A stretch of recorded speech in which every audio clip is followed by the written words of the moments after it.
Zvachim Daf Mem Gimel. La Mishnah dit un grand principe. On est chayav de karet sur un pigoul que si on a mangé quelque chose qui a un matir, c'est-à-dire quelque chose qui a besoin, qui dépend une autre partie du korban qui permet cette nourriture-là, cette viande-là, ou cette farine, qui la permet à être consommée. La Mishnah donne 8 exemples de choses qui n'ont pas de matir, soit parce que c'est eux le matir du korban, c'est lui qui permet le korban, soit il n'a pas de matir, comme par exemple le ktoret, le kometz lui-même, et bien d'autres exemples, qui n'ont pas de matir, et donc c'est pour ça que même si le korban est devenu pigoul, eh bien celui qui aurait mangé ces choses-là, il n'est pas chayav. La Gemara dit, vient Oula, et dit une halakha, que avant Oula, d'abord, la Mishnah termine en disant que le principe est qu'on est chayav de pigoul que sur quelque chose qui a un matir, qui le permet, soit au misbéach, soit à un homme. Vient Oula et dit, un komet pigoul. Donc le komet, c'est la farine qui a été mise sur le misbéach. Si c'est pigoul, le pigoul, donc le issour du pigoul, quitte le komet, et donc le komet est accepté sur le misbéach. Puisque s'il n'était pas accepté sur le misbéach, le korban n'aurait pas été pigoul. La Gemara explique, la Gemara fait un long chaklavétaria à savoir de quoi il s'agit exactement, quel est le chidouche de Oula. Finalement, la maskana est que Oula voulait dire par là que si le komet s'est monté sur le misbéach et que le feu a commencé à brûler le komet, même s'il est redescendu du misbéach et qu'il est pigoul, il faut le remonter sur le misbéach puisqu'il a déjà été accepté sur le misbéach.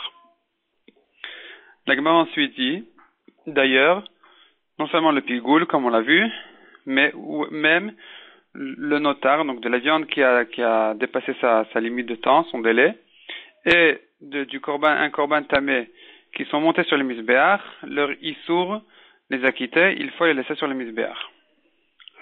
Donc leur place est sur le misbéach, la Gemara objecte d'une braïta, on voit que la touma ne peut pas quitter la viande.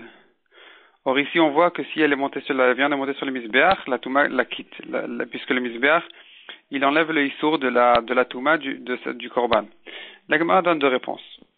Ensuite la Gemara ramène un passouk où c'est écrit celui qui mange du korban et que sa touma est sur lui. Donc la question se pose, est-ce qu'elle est sur la personne qui a mangé ou bien sur le korban lui-même, la viande du korban. Il est chayav karet. Et la Gemara dit, il s'agit de la personne qui a mangé le korban quand lui-même était tamé, et pas quand la viande du korban était tamée. La Gemara fait là-dessus 4 drachot. Soit c'est une gzera shava, tumato, donc ça se rapporte sur la personne et pas sur le korban. Soit Rabbi Yossi dit, puisque le korban est employé dans ce passouk-là au pluriel et la touma au singulier, donc elle ne se rapporte pas sur le korban mais sur la personne. Troisième dracha, celle de Rabbi qui dit que malgré que le passouk il commence au féminin et il termine au féminin et au milieu, quand on parle de la touma, le passouk emploie un lachon de masculin. Ça ne veut pas dire qu'il parle d'autre chose, donc de la viande et pas de la personne, mais ça se rapporte encore sur la personne. Il le prouve dans notre passouk où la Torah a quand même changé a aussi là-bas changé du féminin au masculin et aller-retour. Quatrième dracha, c'est Acherim qui disent Vetumato alav, c'est écrit dans le passouk, sa touma est sur lui, mashma que sa touma pouvait le quitter. Or, la viande du korban, la touma ne peut pas le quitter, puisque même si on trempe la nourriture au mikvé, la nourriture reste dans sa touma, garde sa touma.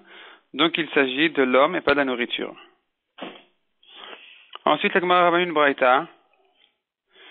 Et la Gemara a du mal un peu à expliquer cette braïta jusqu'à que finalement la Gemara trouve l'explication, comment interpréter la braïta.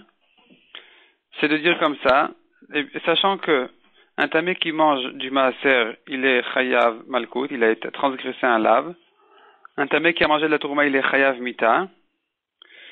Et nous avons 2 degrés de touma. Il y a une touma légère et une touma chamoura.